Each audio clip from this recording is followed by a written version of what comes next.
नमस्कार मित्रांनो, साधी माणसे या मालिकेच्या आजच्या भागामध्ये आपण बघणार आहोत. पंकजमुळे सत्याच्या दागिन्यांची वाट लागल्यामुळे निरूपाने आता देविकाला धरलं वेटीस. पाडव्याला तुझ्या बापाला बोलव, नाहीतर तुझं काही खरं नाही. आता देविकाला मात्र मोठा धक्का बसलेला असतो, कारण निरूपाला आता तिच्या बापाकडनं पैसे उकळायचे असतात ना. तर इकडे आता सत्या आणि मीरा सोनार काकांच्या दुकानात तो हार घेऊन आलेले असतात. आता सत्या मात्र खूपच रागात असतो. आता खुर्चीवरती बसतात सत्या जोरदार दिशी तो बॉक्स आता टेबलवरती आदळवतो आणि मला तो साहेब, हा घ्या तुमचा हार. अहो तुम्ही फसवलंय आम्हाला. हा खोटा हार आमच्या गळ्यात घातलाय आणि आमच्याकडनं एवढे पैसे उकळण्याचा प्रयत्न करतायत. अहो असं करूच कसं शकता तुम्ही. त्यावर लगेच आता ते सोनार काकांना तर धक्काच बसतो. त्यावर ते सत्या आणि मीराकडे बघतच मऊ लागतात. काय बोलताय तुम्ही? खोटा हार? आम्ही असं कशाला करू? आम्ही कशाला खोटा हार देऊ? नाही नाही, तुमचा काहीतरी गैरसमज झाला आहे.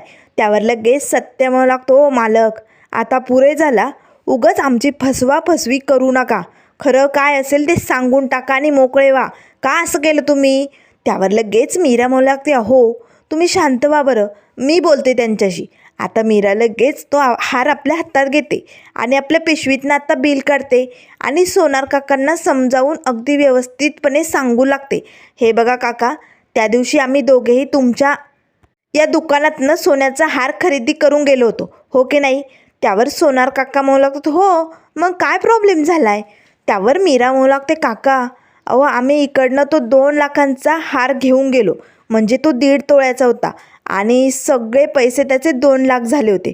हो, तुम्ही आम्हाला तसं बिलही दिलं होतं आणि त्याचप्रमाणे आम्ही तो हार आणि ते बिल घेऊन घरी गेलो आणि त्यानंतर आम्हाला कुणाला तरी सरप्राईज द्यायचं होतं, बड्डे गिफ्ट द्यायचं होतं, म्हणून आम्ही तो हार दिला. आणि जेव्हा हा बॉक्स उघडला गेला ना, तेव्हा आम्हाला कळालं की हा हार खोटा आहे म्हणून. मग हा हार नकली कसा झाला तेच कळेनासं झालं आहे, म्हणून आम्ही पुन्हा तुमच्याकडे आलो आहे. नक्कीच काहीतरी गडबड झाली हो. त्यावर लगेच ते सोनार काका म्हणू लागतात, बघू बघू इकडे बिल आणि तो बॉक्स द्या बरं.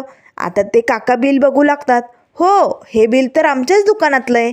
त्यावर सत्या म्हणू लागतो, फक्त बिलच नाही, हारसुद्धा तुमचाच आहे, तुम्हीच फसवलं आहे आम्हाला. त्यावर सोनार काका पटकन तो बॉक्स उघडतात आणि आत्ता त्यातला हार बाहेर काढतात. आता तो हार बघून सोनार काकांनाही धक्काच बसतो, कारण तो हार नकलीच असतो.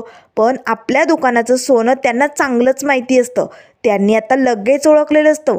त्यावर ते सत्या मीराला म्हणू लागतात, हे बघा सत्या, मीरा, तुम्ही जे बोलताय ना ते अगदी बरोबर आहे. हे बिल आमच्याच दुकानाचं आहे, पण हा हार आमच्या दुकानातला नाही आहे. आता सत्याला राग येतो.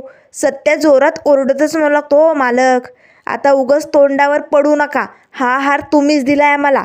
त्यावर लगेच सोनार काका म्हणू लागतात, हो तुम्ही आमच्या दुकानातनं हार घेऊन गेला होता, आमच्याकडे तसं CCTV फुटेज पण आहे, पण हा हार आमच्या दुकानातला नाही आहे. थांबा, कसा नाही आहे ते मी तुम्हाला दाखवतो. आता सोनार काका पटकन उठतात आणि तिकडनं दुसरा सोन्याचा हार घेऊन येतात. आता लगेच ते सत्या मीराला दाखवू लागतात, हे बघा, या सोन्याच्या पाठीमागे आमच्या प्रत्येक दागिन्यावरती असा एक नंबर असतो, टॅग नंबर. बघा, तुम्ही आमच्या दुकानातलं प्रत्येक सोनं चेक करून बघू शकता. असं पाठीमागून आम्ही त्याला नंबर दिलेला असतो, पण तुम्ही हा हार जो दाखवला आहे ना, त्या पाठीमागे नंबरच नाही आहे. आणि मी तुम्हाला दाखवू शकतो, त्या दिवशी मी जो तुम्हाला बॉक्समध्ये हार पॅक करून दिला होता ना, तो इकडचाच दिला होता आणि त्याला नंबरही होता. तसं CCTV फुटेजमध्ये आपल्याला दिसूही शकतं. पण मी तुम्हाला सांगतो, हा हार नक्कीच बदलला गेला आहे. आता सत्या मीरालाही धक्काच बसतो, कारण त्या नकली हारावरती खरंच असा टॅगचा नंबर नसतो. तेव्हा लगेच आता सत्या म्हणू लागतो, काका तुम्ही तर अगदी बरोबर बोलतायत, मग हा हार बदलला कुठे गेला? असे असंख्य प्रश्न आता सत्या आणि मीरासमोर उभे असतात. तर इकडे आता संध्याकाळची वेळ होती. आता सत्य मात्र विचार करत इथेच हॉलमध्ये उभा असतो. त्याच वेळेस रवी येतो. सत्य दादा, अरे कसला विचार करतोय, काय झालंय? तेव्हा सत्य आता लगेच झालेला सगळा प्रकार सांगू लागतो. रव्या, त्या सोनाराच्या दुकानात गेलो होतो रे. तिकडे गेल्यानंतर कळलं की तो हार इथे आल्यानंतर बदलला गेलाय. पण रव्या, तुला सांगतो, आम्ही जेव्हा तो हार खरेदी केला तेव्हा आम्ही डायरेक्ट घरी आलो, पण हार सेफ जागेवरती ठेवायचा म्हणून आम्ही निरूपाकडे तो हार दिला. पण निरूपाला काही कल्पनाच नाही सांगितली की हा हार तिच्यासाठी आहे म्हणून, हा धूमकेतूसाठी आणलाय असं आम्ही तिला सांगितलं. आणि त्यानंतर जेव्हा मी निरूपाला हार मागत होतो ना, तेव्हा ती टाळत होती. माझ्याकडनं चावीच हरवली, तो लॉकरमध्ये, मी नंतर देते. आणि नंतर मग दुसऱ्या दिवशी तिने तो मला हार दिला. पण तो हार असा बदलला कसा गेला रव्या? नेमकं भानगड कुठे झाली आणि काय झाली ना तेच कळत नाही. त्याच वेळेस सत्य आणि रवी दोघांच्याही डोक्यात आता चोरट्याचं नाव आलेलं असतं, म्हणजे फुसक्याचं. तेव्हा दोघेही पंकज असे ओरडतात. त्याच वेळेस सत्य म्हणू लागतो, रव्या आपल्या डोक्यात जे आलंय ना ते अगदी बरोबर आहे. याचा अर्थ पाणी इथे मुरतंय, तर आपल्याला हे शोधून काढावंच लागेल. त्याच वेळेस आता लगेच हा चोरटा पंकज आता आपल्या दुकानातनं घरी आलेला असतो. हॉलमध्ये येताच आता कोणी नाही आहे ना याचा अंदाज घेऊन आता हा भामटा पंकज चोरट्या पावलांनी आपल्या रूमकडे पळत सुटलेला असतो. सत्य आणि रवीचं मात्र याच्याकडे लक्ष जातं, कारण हा चोरटा गुपचूप रूममध्ये जायला बघतोय काय. त्याच वेळेस आता सत्या जोरात ओढतो, बबड्या. आता बबड्या मात्र टणकन उडी मारतो, कारण तो डचकलेला असतो ना. आता लगेच रवी आणि सत्या दोघेही पंकज जवळ येतात. काय रे बबड्या, आम्ही तुझी वाट बघतोय, जरा गप्पा मारू म्हटलं आणि तू काय आल्या आल्या रूममध्ये पळतोय. त्यावर लगेच आता सत्या आणि रवी त्याला सोप्यावरती बसवतात. तेव्हा लगेच रवी म्हणू लागतो, पंकज दादा, अरे तू आमच्याशी बोलत सुद्धा नाही आल्यानंतर, असं कुठे असतं का? तेव्हा पंकज म्हणू लागतो, रव्या माझं लक्ष नव्हतं ना, मी तुम्हाला बघितलंच नाही म्हणून. आणि तसंही मला खूप स्ट्रेस असतो रे, खूप थकतो ना मी, एवढा बिझनेस सांभाळतोय ना. त्यावर लगेच आता रवी म्हणू लागतो, हो पंकज दादा, तुला खरंच खूप टेन्शन असतं ना, बाहेरचं बिझनेसचं टेन्शन आणि घरातही एवढं टेन्शन. त्यावर लगेच पंकज आता रवीकडे बघतो, घरातलं टेन्शन कुठलं? त्यावर लगेच रवी म्हणू लागतो, असं काय करतोय पंकज दादा? अरे सत्यदादाच्या हाराबद्दल केवढी गडबड झाली. अरे सोन्याचा हार नकली झाला. आज ते सोनाराच्या दुकानात जाऊन आले, पण तिकडे त्यांना कळालं की तो हार खराच होता. पण तो खोटा कसा झाला असेल रे पंकज दादा? याचंही टेन्शन असेलच ना. म्हणून म्हणत होतो, दुसरं काहीच नाही. मग लगेच इकडनं सत्या म्हणू लागतो, रव्या तुला सांगतो मी, ज्याने कोणी माझा हा हार ढापला असेल ना त्याला अजिबात पचणार नाही, त्याची वाट लागणार आहे. अरे तो असा उद्ध्वस्त होणार आहे. आता पंकज मात्र कावरा बावरा होतो, कारण जे काही सत्य बोलतोय ते माझ्या बाबतीतच होणार आहे. आणि आता वाट लागायचं कुठे राहिले बाबा, माझ्या बिझनेसची वाट लागतच आली, असे तो मनाशीच म्हणू लागतो. त्याच वेळेस सत्य म्हणू लागतो, फक्त उद्ध्वस्तच नाही तर भिकाला लागणार आहे तो, भिकाला. आता पंकजला तर लगेच उघड्या डोळ्यांसमोर आता इथे स्वप्न दिसू लागतं. अरे बापरे, मला खरंच भीक मागावी लागते की काय? आता पंकज कटोरा हातात घेऊन फाटके कपडे घालून आता भीक मागत असतो, असं दृश्य त्याला डोळ्यासमोर दिसू लागतं. त्याच वेळेस आता रवी खुणावतो आणि मग लागतो, पंकज दादा, अरे कसला विचार करतोय? अरे कसल्या स्वप्नात गुंतला की काय? पंकज दादा आता तू बघ ना, सत्यादादाने एवढा 2 लाखांचा हार खरेदी केला, बिलही आणलं रे, पण तरी असं कसं झालं? तुला काही आयडिया आहे का? नाही म्हणजे आता तू पण बिझनेसमॅन आहे ना, एवढा मोठा माल तूही विकत असशील, तू काही बिल देतच असशील ना, का बिल न देता काही देतो तू? तेव्हा पंकज मात्र आता लगेच विचार करू लागतो, कारण इथे तर मोठी माती पंकजने खाल्लेली असते ना. बिल न देता माल विकल्यामुळे पंकजची चांगलीच वाट लागलेली असते. त्याच वेळेस सत्य म्हणू लागतो, ते काय बी असू दे बबड्या, जो कोणी हा भामटा चोर आहे ना त्याची सुटका नाही. आता लवकरात लवकर मी त्याचा शोध घेणार आणि त्याची वाट लावणार. पंकज मात्र घाबरतो, काय करावं काही सुचत नाही. त्याच वेळेस सत्य म्हणू लागतो, बबड्या अरे एक काम करतो का? अरे आता आमची डोकी कशी जरा अडाणीच, पण तू MBA झालाय ना, तुझ्या डोक्यात कसे खूप प्लॅनिंग असतात ना, नेमकं हा हार बदलला कसा गेला असेल याबद्दल काही कल्पना सांग ना मला, बोल ना बबड्या. त्यावर लगेच पंकज लागतो, नाही म्हणजे मी सांगेन, पण आत्ता माझ्याकडे वेळ नाही आहे आणि मला आठवावं लागेल ना, आणि मग मी तुम्हाला नंतर विचार करून सांगेला, मी येतो, असे म्हणत पंकज तिकडनं रूममध्ये निघून जातो. त्याच वेळेस सत्य आता रव्याकडे बघून खुणावतो. तेव्हा रवी लागतो, बरोबर सत्यदादा हा चोर आहे, आता याला कसं गाफील करून पकडायचं ना हे आपण ठरवूया. आता इकडे संध्याकाळची वेळ झालेली असते. मीराची किचनमध्ये साफसफाई चालू असतानाच रिया येते. काय गं मीरा वहिनी, अगं काय झालं, कसलं टेन्शन आलंय तुला? मीरा खूपच विचारात गोंधळलेली असते ना. त्यावर मीरा म्हणू लागते, रिया अगं आज आम्ही सोनार काकांकडे गेलो होतो, तिकडे गेल्यानंतर आम्हाला कळलं की आम्ही जो हार खरेदी केला होता ना, तो अगं खरंच होता, सोन्याचा होता तो. मग घरी आल्यानंतर हार बदलला कसा, हेच ना काही कळत नाही आहे गं. प्रश्नांची उत्तरच भेटत नाही. आता बघ, यांच्या जन्माची तारीख, तिचाही खूप मोठा गोंधळ. आजींना काही विचारलं तर त्या काही सांगत नाही, बाबाही काही सांगत नाही. त्याही प्रश्नांची उत्तरं भेटत नाही आणि मध्येच आता हे हाराचं काहीतरी निघलंय. आता बघ ना, खूप टेन्शन आलंय गं. नेमकं काय करावं काही सुचत नाही. त्याच वेळेस रिया म्हणू लागते, मीरा वहिनी, मलाही खूप मोठा प्रश्न पडलाय गं. त्यावर मीरा म्हणू लागते, आणि यांचं तर पूर्ण मन डगमगलंय गं. खचून गेले ते. खरंच किती प्रेमाने सासूबाईंसाठी हार आणला होता. हे कसं आणि काय झालं ना तेच कळत नाही. त्याच वेळेस आता इकडे आजी आणि सुधाकर भाऊ हॉलमध्ये बसलेले असतात. तेव्हा हळूच आता आजी सुधाकर भाऊंना म्हणू लागते, सुधा, अरे हे बघ मी काय आणलंय. आजीने आता पंकजच्या बालपणाचा फोटो आणलेला असतो. आजीच्या मांडीवरती पंकज बसलेला असतो, अगदी छोट्यापणीचा. त्याच वेळेस आता सुधाकर भाऊ लागतात, अगं आहे, पंकजचा आणि तुझा फोटो कशासाठी दाखवते मला. त्यावर आजी म्हणू लागते, सुधा, हा फोटो पंकजचा आहे हे तुला माहिती आहे, मला माहिती आहे, पण मीराला कुठे माहिती आहे. अरे तिने सारखी टुमकं लावलंय ना आपल्या पाठीमागे. मग आता सत्याच्या बालपणीचा फोटो म्हणून आपण तिला हाच दाखवूया. बघ तिच्या मनाचं समाधान होईल आणि तिने ही डिटेक्टिव्हगिरी लावली ना, ती सगळी थांबवेल ती. त्यावर लगेच सुधाकर भाऊ लागतात, वा आजे, कसलं भारी डोकं चालतं ना तुझं. त्यावर लगेच आता आजी मुद्दामून मीराला ऐकू जाईल असं मोठमोठ्याने म्हणू लागते, सुधा, अरे बघ, गावाकडच्या घरात मला माझ्या काळ्या ट्रंकमध्ये काय सापडलंय, सत्याच्या बालपणाचं आहे ते. अरे बघ की किती भारी. आता मात्र बालपणाचं म्हणताच लगेच रिया आणि मीरा दोघी धावतच हॉलमध्ये येतात. आता लगेच मीरा म्हणू लागते, आजी काय आहे, आम्हाला पण बघू द्या की. तेव्हा आजी म्हणू लागते, बसा बसा, हे बघा सत्यजितच्या जन्माचा फोटो आहे हा. बघा किती भारी दिसतोय ना तो. हा तर मीरा पटकन आनंदाच्या भरात तो फोटो हातात घेते. बाबा, खरंच हा फोटो यांचा आहे. त्यावर सुधाकर भाऊ लागतात, हो मीरा, बघ कसं बाळसं आलंय सत्यजितला, अगदी गप्प्या दिसत होता, भारी दिसतंय ना. तेव्हा रिया लागते, हो खरंच खूप स्वीट आहे. त्याच वेळेस आता इकडनं निरूपा आपल्या रूममधनं बाहेर येते. आता किचनमध्ये मीरा कुठे दिसत नाही. तेव्हा निरूपा म्हणू लागते, ही मीरा पण ना कुठे गेली, मला माझ्या गोळ्या घ्यायच्या होत्या, कुठे ठेवल्यात काय माहिती. तेवढ्यात सत्य येतो. आता सत्य आणि निरूपाची नजर एक झालेली असते, पण भामटी निरूपा नजर आता खाली करून आता सत्याकडे न बघता तिकडनं निघून जाते. तेव्हा सत्य मनाशीच म्हणू लागतो, निरूपा माझ्या नजरेला नजर का मिळवत नाहीये, नेमकं झालंय काय.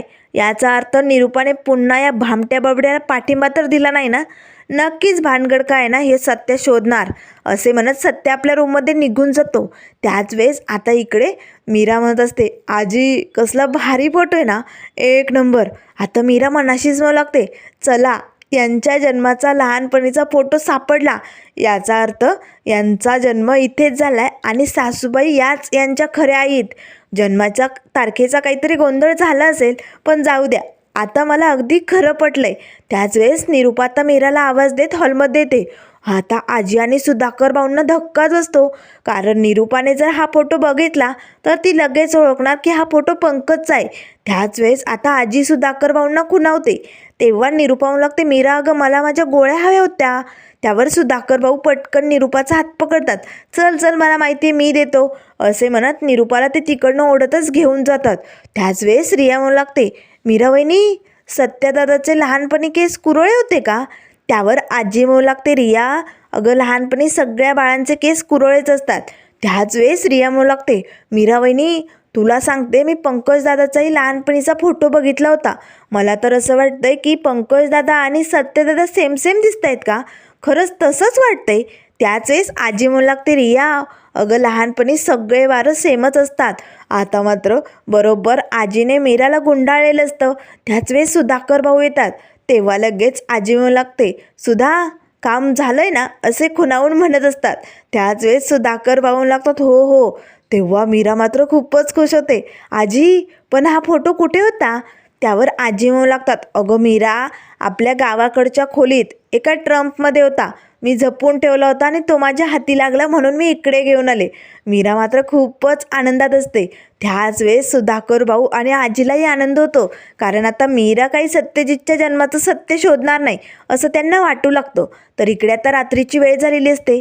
मीरा आपल्या रूममध्ये येते. आता अंथरूण टाकत असताना मीराच्या मनात सारखे विचार चालू असतात. त्याच वेळेस सत्य म्हणू लागतो, धूमकेतू काय झालंय अगं, कसला विचार करायली? तेव्हा मीरा म्हणू लागते, अहो दागिन्यांचाच विचार करते. असे कसे बदलला असेल तो हार?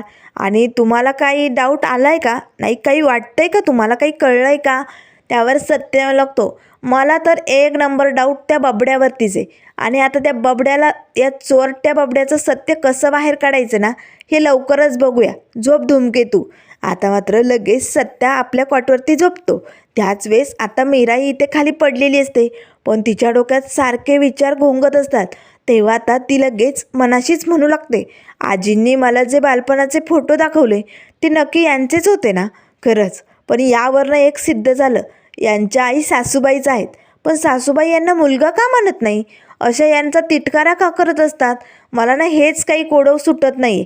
असा विचार करत असतानाच सत्याचं लक्ष धूमकेतूकडे जातं. त्यावर सत्य म्हणू लागतो, धूमकेतू अगं कसला विचार करायली, काय झालंय? त्यावर मीरा म्हणू लागते, कुठे काय, काहीच नाही, मी दागिन्यांचा विचार करत होते. मग लगेच सत्य म्हणू लागतो, धूमकेतू दागिन्यांचा विचार करणं सोड आणि झोप आता. हे बघ, सत्य कधीही लपत नाही. आपले कान आणि डोळे नेहमी उघडे ठेवायचे, मग सत्य आपोआप समोर येतं. आणि हे बघ, जर सचोटीने काही जमत नसेल ना, तर मग बरोबर इंगा कसा दाखवायचा ना, हे मला चांगलंच माहिती. आता नाही या बाबड्याचं सत्य बाहेर काढलं ना, तर नावाचं सत्य नाही आहे. झोप आता. तेवढ्यात आता सत्याला जोराचा खोकला येतो. मीरा पटकन आता तांब्यात पाणी आहे का बघते, पण तांब्या रिकामा असतो. मीरा आता पटकन तो तांब्या घेऊन किचनकडे निघालेली असते. मी आलेचा, पाणी घेऊन येते. तेवढ्या तिकडे आता किचनमध्ये सुधाकर भाऊ आणि आजींच्या गप्पा चालू असतात. आता मीरा हळूच दरवाजाजवळ येते आणि थबकते. त्याच वेळेस आजी म्हणू लागते, सुधा अरे बघितलं ना, मी मीराला कसं गोळात घेतलं. आता बघ, तिच्या मनातली शंका निघून जाईल आणि ती कसलेही सत्यजितच्या जन्माचे प्रश्न विचारणार नाही. भारी काम केलंय ना मी. पण सुधा, हे सगळं तू आधी करायला पाहिजे होतं. एवढं जर आधी केलं असतं ना, तर मीरा एवढ्या लांबपर्यंत गेलीच नसती. अरे सत्यजितच्या जन्माचं उकरून काढायची तिला गरजच नव्हती ना. त्यावर सुधाकर भाऊ लागतात, आहे अगं, आता तू माझी आई आहे, आता मी तुझा मुलगा, मला कसं एवढं तुझ्यासारखं डोकं सुचणार ना. त्यावर आजी म्हणू लागते, बरोबर ठीक आहे, बरं झालं, आता मीराचं तर काम झालंय, आता ती काय आपल्याला काही विचारणार नाही. बरोबर पंकजचा फोटो आपण सत्याचा म्हणून दाखवलाय, भारी झालं की. त्याच वेळेस इकडनं मीरा मनाशीच म्हणू लागते, याचा अर्थ आजी आणि बाबांनी मला फसवलंय. हे फोटो यांच्या जन्माचे नव्हतेच, मग ते कुणाचे होते फोटो? असा विचार आता मीरा करू लागते. त्याच वेळेस आजी आजूबाजूला बघते आणि पटकन आपल्या पदरात तिने गाठणीत एक चावी ठेवलेली असते. ती चावी आजी बाहेर काढते आणि म्हणू लागते, सुधा अरे सत्यजितच्या जन्माचं आता एकच कारण उरलंय आपल्याकडे, तो म्हणजे हा पुरावा. हा जर बघितला तरच सत्यजितच्या जन्माचं सत्य सगळ्यांसमोर उघड होऊ शकतं. मी आजपर्यंत ही चावी जपून ठेवत आले रे. कुणालाही काही सत्य समजू नये म्हणून खूप जपत आले या चावीला. पण सुधा, तुला माहिती आहे, अरे ती मीरा आता डिटेक्टिव्हगिरी करायला लागली, सारखी मागे पुढे करत असते. आणि माझं वय झालं रे, माझ्या लक्षात राहत नाही. एखाद दिवशी जर ही चावी तिच्या हाती लागली ना, तर सत्यजितच्या जन्माचं सत्य बाहेर येऊ शकतं. त्यामुळे सुधा, आता ही जिम्मेदारी मी तुझ्यावरती सोपवते. ही चावी तुला जपून ठेवायची. सुधाकर भाऊ ती चावी हातात घेतात आणि आपल्या आईला म्हणू लागतात, आहे काळजी करू नको, स्वतःच्या जीवापेक्षा जास्त मी या चावीला जपेल. त्याच वेळेस मीरा मनाशीच म्हणू लागते, आजी आणि बाबा ही चावी कसली लपवतायत माझ्यापासनं? नेमकं काय आहे या चावीमध्ये? अशी कशाची चावी असेल ही? असे असंख्य प्रश्न तिच्यासमोर उभे असतात. पण बरोबर, हे अगदी बरोबर बोलत होते. कान आणि डोळे जर उघडे ठेवले तर सत्याचा मार्ग सापडतोच आणि तो मी शोधून काढणारच, असे आता मीराने ठरवलेलं असतं. तर त्यानंतर इथे दुसऱ्या दिवसाची सकाळ झालेली असते. सकाळी सकाळी आजी सुधाकर भाऊ किचनमध्ये येतात. मीराचा कुठे तपास दिसत नाही. मीराला जोरजोरात आवाज देतात. तेवढ्यात मीरा येते, आले आले, मी तयारच आहे आणि तुमच्यासाठी गरमागरम नाश्ताही. मीराने आता नाश्त्यासाठी गरमागरम भजी केलेली असतात. आता सुधाकर भाऊ आणि आजी खुश होतात. तेव्हा सुधाकर भाऊ मनाशीच म्हणू लागतात, चला आता सत्यजितच्या बालपणाचं काय बी विचारलं तरी मीराला मन मोकळेपणाने मी काय बी सांगू शकतो. आता तिची शंका मिटली ना. त्याच वेळेस आजी मनाशीच म्हणू लागते, बरं झालं मीराच्या चेहऱ्यावरचा आनंद सांगतोय, आता तिच्या डोक्यातनं ते खूळ गेलेलं दिसतंय. त्याच वेळेस आता मीरा मनाशीच म्हणू लागते, आजी बाबा तुमच्या मनात काय चालू ना हे मला चांगलंच समजतंय, पण आता तेच होणार जे तुम्हाला हवंय असं आता मीराने ठरवलेलं असतं. तेवढ्यात इकडे हॉलमध्ये आता निरूपाचे गरके चालू असतात. निरूपाच्या डोक्यात खूप विचार येत असतात. या बबड्याने सत्याचा हार तर गिळला खरा, पण त्याबरोबर मीराचे दागिने गिळे. या बबड्यामुळे ना दरवेळेस मी अडकले जाते. आता जर सत्याने मीराचे दागिने माझ्याकडे मागितले तर मी काय उत्तर देऊ? नाही नाही नाही नाही, मी तोंडावर पडेल की ना, काय करावं ना मला काही कळतच नाही. हे सगळं ना या बबड्यामुळे होतंय, पण मला काय बी करून मीराचे दागिने परत करावेच लागतील. त्यासाठी मी काय करू असा विचार चालू असतानाच आता तिथेच देविकाचा मोबाईल असतो. देविकाचा मोबाईल वाजू लागतो. त्याच वेळेस आता निरूपा तो मोबाईल हातात घेते. देविकाला कुणाचा फोन आला असेल? तिच्या बाबांचा तर नसेल ना? मीच उचलते. ही देविका काही पैसे मागत नाही, पण मलाच काहीतरी करावं लागेल. मी आता एक काम करते असे म्हणताच फोन बंद होतो. त्याच वेळेस निरूपा म्हणू लागते, चला मला आता आयडिया सुचली. मी देविकाच्या बाबांकडनं पैसे घेते आणि मीराचे दागिने सत्याला परत करते. कारण सत्याचे दागिने बबड्यामुळे गहाळ झालेत आणि मी बरोबर आता देविकाकडनं ते वसूल करून घेणार. तेवढ्यात देविका येते, आई माझा मोबाईल बघितला का? त्याच वेळेस निरूपा म्हणू लागते, हे काय अगं? माझ्याकडेच आहे तुझा मोबाईल. अगं फोन वाजत होता पण तू उचललाच गेला नाही, बंद झाला. पण देविका तू एक काम कर, लगेच तुझ्या बाबांना फोन लाव आणि पाडव्याला तुझ्या बाबांना बोलावून घे. आता देविकाला धक्काच बसतो. त्याच वेळेस पाठीमागनं सत्य येतो आणि मला लागतो, येत नसतात ते कधी बी येणार नाही. आता देविकाला धक्काच बसतो. तेव्हा निरूपा म्हणू लागते, ते मला ठाऊक नाही, पाडव्याला तुझे बाबा इथे आलेच पाहिजे. तर त्यानंतर मित्रांनो पुढील भागामध्ये आपल्याला बघायला मिळेल. इथे आता सत्याने या फुसक्या पंकजचा पाठलाग करायला सुरुवात केलेली असते, कारण खरा चोर आता शोधायचा असतो. तर आता ठरल्याप्रमाणे पंकज आता पोलीस स्टेशनमध्ये आलेलो असतो. सत्य आता हळूच डोकावून त्याचं बोलणं ऐकत असतो. आता नेमकं पंकजचं या पोलीस स्टेशनमध्ये काय अडकलं गेलं आहे हे तर अजून सत्याला कळालेलं नसतं. पण त्याच वेळेस तिथे आता वॉन्टेड म्हणून काही लोकांचे फोटो लावलेले असतात. ज्यांना पकडलं तर त्यांच्यासाठी बक्षीसही ठेवलेलं असतं. तिथे आता सत्याने या फुसक्या चोरट्याचा फोटो लावलेला असतो. आता मात्र लगेच पंकजला पोलीस स्टेशनमध्ये काही लोक पकडतात आणि आता पकडत ओढतच पोलीस स्टेशनला घेऊन आलेले असतात. चला चला, मी या चोराला पकडलंय, या वॉन्टेडला पकडलंय मी. तेवढ्यात लगेच पंकज लागतो, सोड मला, मला कशाला पकडलंय? त्यावर लगेच आता तो माणूस म्हणू लागतो, हे बघ तुला पकडल्यानंतर बक्षीस ठेवलंय. आता तिथे आपला फोटो लावलेला बघून पंकजला धक्का बसतो, मला का पकडलंय? आता मात्र या भामट्या पंकजला स्वतःच्या तोंडून सत्य कसं बाहेर काढायला लावेल हे आपण लवकरच बघूया. त्यामुळे मित्रांनो अशाच मालिकेंच्या अपडेट पाहण्यासाठी चॅनलला लाईक करा, सबस्क्राईब करा. व्हिडिओ पाहिल्याबद्दल धन्यवाद.